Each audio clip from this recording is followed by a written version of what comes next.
Strictly speaking, a serial killer is someone who murders at least two people in separate events that occur at different times. While serial murder is not formalized by any legal code, the crimes of serial killers have often been seized on by the media and the public consciousness, especially in cases where there are many victims or the murders are carried out in gruesome fashion. The following list explores some of the most notorious serial killers the world has ever known. Number 5. H. Holmes.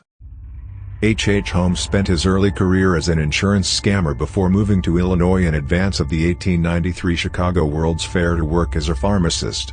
It was there that Holmes built what he referred to as his murder castle, a three-story inn that he secretly turned into a macabre torture chamber. Some rooms were equipped with hidden peepholes, gas lines, trapdoors and soundproofed padding, while others featured secret passages, ladders and hallways that led to dead ends. There was also a greased chute that led to the basement, where Holmes had installed a surgical table, a furnace and even a medieval rack. Both before and during the World's Fair, Holmes led many victims, mostly young women, to his lair only to asphyxiate them with poisoned gas and take them to his basement for horrific experiments. He then either disposed of the bodies in his furnace or skinned them and sold the skeletons to medical schools. At the same time, Holmes worked insurance scams, collecting money from life insurance companies. Holmes was finally caught when one of his co-conspirators tipped off the police after Holmes failed to deliver his payout. Holmes was eventually convicted of the murders of 4 people, but he confessed to at least 27 more killings before being hanged in 1896. Number 4. Jack the Ripper. In 1888, London's Whitechapel district was gripped by reports of a vicious serial killer stalking the city streets. The unidentified madman lured prostitutes into darkened squares and side streets before slitting their throats and sadistically mutilating their bodies with a carving knife. That summer and fall, 5 victims were found butchered in the downtrodden East End district, sparking a media frenzy and citywide manhunt.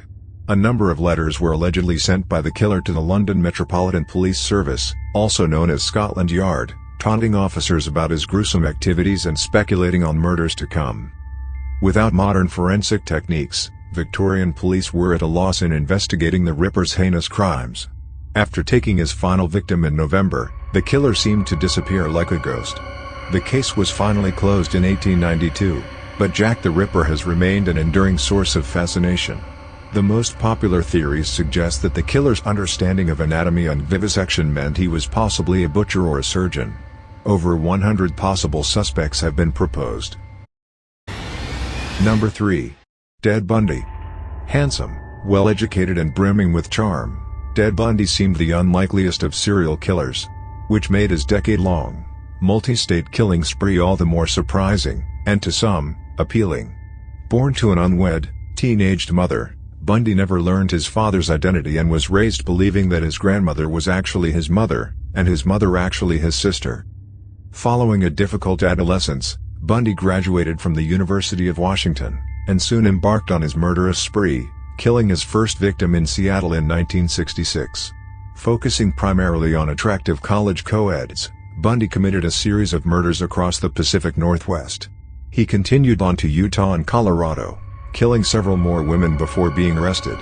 Despite being convicted of kidnapping, he managed to escape police custody not once, but twice, while awaiting trial in Colorado.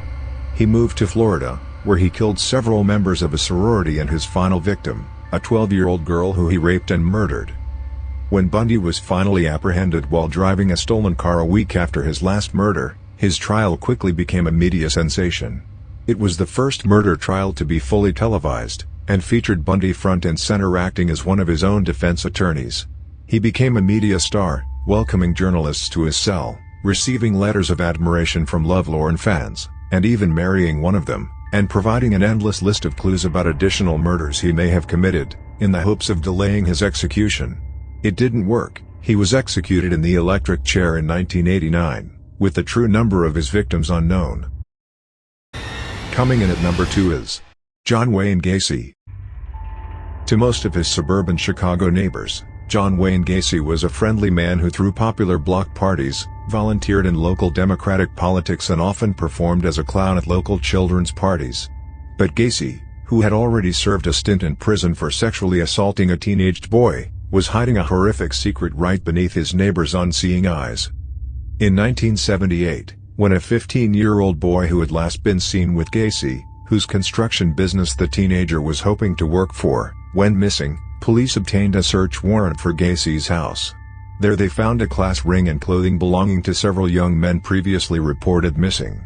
In a 4-foot crawl space beneath the house, where a penetrating odor was present, they were shocked to find the decomposing bodies of 29 boys and teenagers that Gacy had raped and murdered. Gacy's ex-wife had complained about the odor for years, but Gacy had chalked it up to moisture-causing mildew. Law enforcement also came under criticism, as the family members of several of the victims had previously pointed to Gacy as a possible suspect. In addition to the bodies found at his house, Gacy admitted to killing several additional men, disposing of their bodies in a nearby lake. His attempts at presenting an insanity defense failed, and he was convicted on 33 counts of murder and executed by lethal injection in 1994. And the number one spot on this list goes to Harold Shipman. One of history's deadliest serial killers was a married family man who managed to squeeze in 218 credited murders, and as many as 250, while working as a popular British physician. Harold Shipman began his murderous spree in 1972, and it's believed he killed at least 71 patients while working at his first practice, and double that number at a second practice he joined after butting heads with colleagues who found him arrogant, brusque and overconfident. Finally, in 1998, both a local undertaker and another doctor noticed the unusually high number of cremation certificates Shipman had signed off on. They also noticed striking similarities in the recently deceased patients themselves. The majority were elderly women who were found sitting up and fully clothed, not in bed as would usually be the case with the gravely ill. Despite these clues, this initial investigation was shoddily handled, allowing Shipman to kill 3 more times.